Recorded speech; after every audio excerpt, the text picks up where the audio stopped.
Hello everyone, Adrian here. Well, this video is going to be a little bit different than most of the videos that I've been putting up lately. We are in the midst of the virus epidemic and practicing social isolation. In fact, all eat-in restaurants in the city of Chicago and the state of Illinois are actually closed down right now. We can still get delivery, but obviously I'm not taking you along with me as I go to any restaurant visits, but I am going to still make videos. So today I'm going to take you along with me to my own kitchen while I make cookies. I am going to make snickerdoodles from a traditional recipe. Actually, it's from The Joy of Cooking, and it is a recipe that I am going to veganize. So I'm going to show you a couple of the tricks that I use to take traditional recipes and turn them into vegan treats. And honestly, I never have any complaints about my cookies. People very much like the way that I do this. So I will show you my tips and tricks. So one of the first things that I'm going to do is create what we call a flax egg. And this is a really simple egg substitute that can be used in a lot of baking. All you need is ground flax seeds and hot water, like hot water from the tap. It doesn't have to be boiling water or anything like that. And the proportion is 1 tablespoon of ground flaxseed and 3 tablespoons of hot water equals 1 large egg.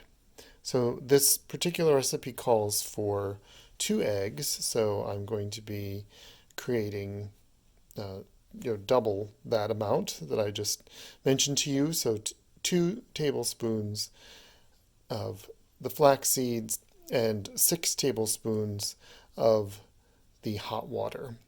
And we put those together, we mix them up, and we let them sit for at least 10 minutes, and they gel, but it works really well as a binder in baking. All right, now we just mix this up and set it aside and let the ground flaxseed work with the water to create our flax egg. This recipe calls for 1/2 pound, which is 2 sticks of butter. And the vegan butter substitute that I'm using is by Earth Balance. That is a formulation that was specifically designed to be a vegan substitute for butter in baking. It comes in these sticks. The same company also makes tubs for spread, but this formulation is specifically made for baking. Now, you want your vegan butter to be at room temperature. It's just a lot easier to work with at this point. And it combines more easily with the rest of the ingredients if you start when it's not sort of rock hard. At this point, you can cream your butter in a stand mixer if you have that, which I do not have.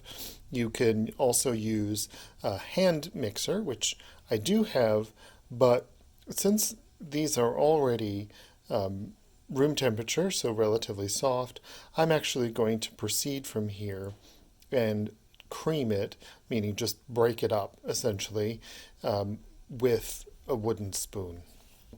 Now at this point, we add 1.5 cups of sugar, and we combine it in fully with the vegan butter. The sugar's been added, and now it's time to mix. Here's our vegan butter and sugar mixed together, fully combined. And at this point, we're going to go back with our flax egg, and we're going to add it to this mixture, and then we're going to mix it up again.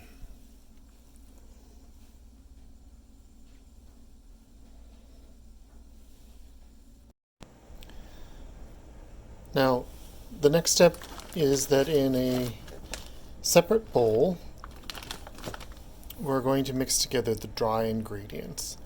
And in this case, that includes 2 cups of all-purpose flour, 2 teaspoons of cream of tartar, 1 teaspoon of baking soda, and 1/4 teaspoon of salt. So we're going to put that in a separate bowl here, and we're going to combine those thoroughly, and then those will get added to our existing mixture, and I will show you how to do that.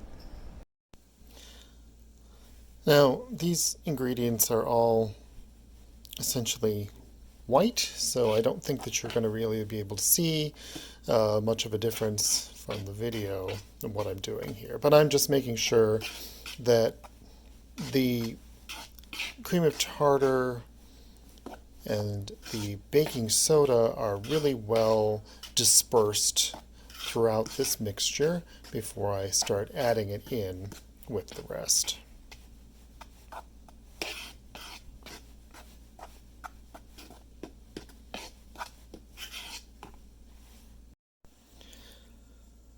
Now, once we combine these two, we're going to end up with a very stiff dough. And if you have a stand mixer, you can probably still use that. But if you're using a hand mixer or doing it by hand the way I am, these are not going to be great tools for combining this. But I am going to show you something that I do use. It's called a pastry cutter. And this is one of my favorite things for making any kind of baked goods that end up with really stiff doughs. And you have to combine a lot of flour into your butter mixture, or whatever the more liquid part of it is. Sometimes you are working with these doughs and the recipe calls for so much flour that you think, boy, I'm never going to be able to combine this. But in this case, the pastry cutter is your friend, because it will help you work through and combine everything.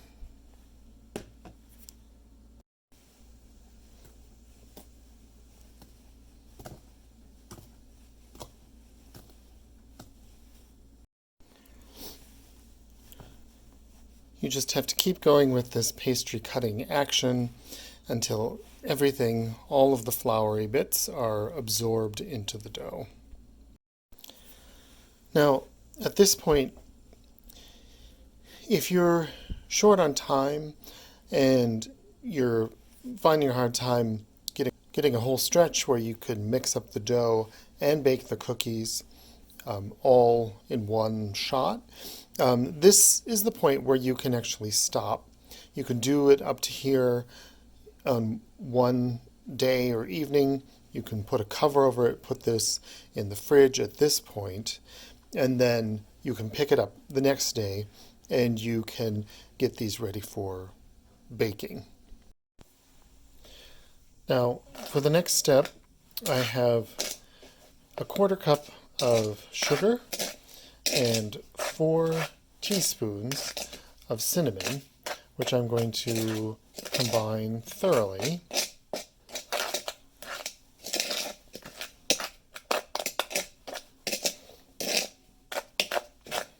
We're going to take our dough and we're going to roll it into balls, and each ball is going to get rolled around so that this mixture covers the outside, and then we're going to put it on our baking sheet. Now, the recipe calls for a greased baking sheet, but I always use baking parchment. It actually makes life a lot easier. It never sticks, and it is a very easy cleanup. So I roll it in my palms until it's about an inch around as a ball, and then we just roll it through here so that it's covered.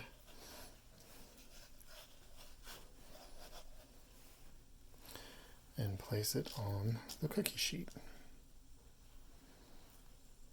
Now this recipe makes several dozen cookies, but I have a dozen cookies here ready to go. My oven is preheated for 350 and in it goes. The recipe says 8 to 11 minutes. I usually go toward the higher end of that. I'm going to set my timer for 10 minutes and keep an eye on it. All right, so just a quick note about sugar.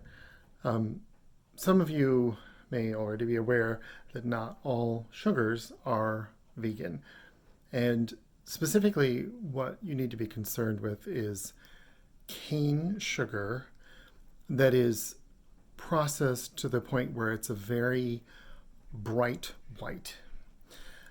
So what happens is that in the process of removing the natural impurities, they use something called bone char, which, as the name indicates, it's made out of animal bones. So since there's actually an animal product that's used in the processing of this specific type of sugar, those are not technically vegan products.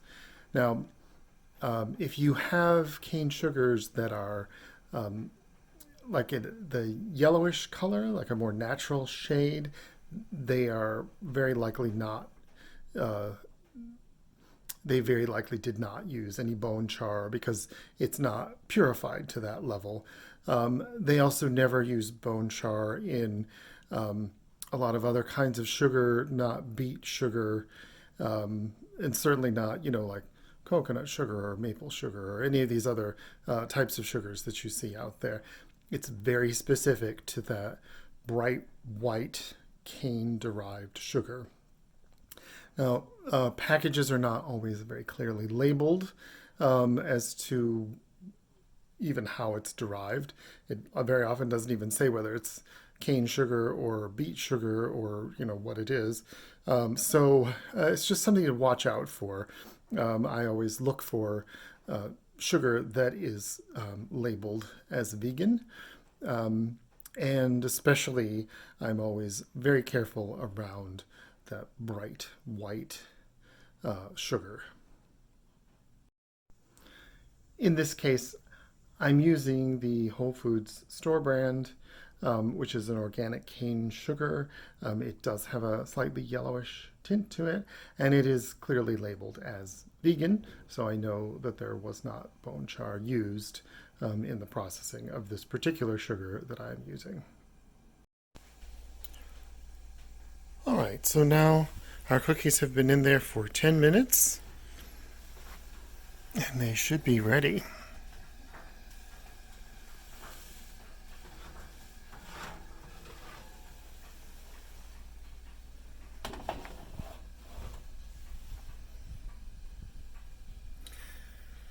As you can see, they expanded and baked, and now they have this beautiful crinkly exterior with the cinnamon and sugar coating. Well, here's my finished product, the snickerdoodles. They flatten out a bit as they cool. They are quite tasty, and generally I have found them to be a real crowd pleaser. So I'm going to have one now with my little cup of tea here and just relax and enjoy.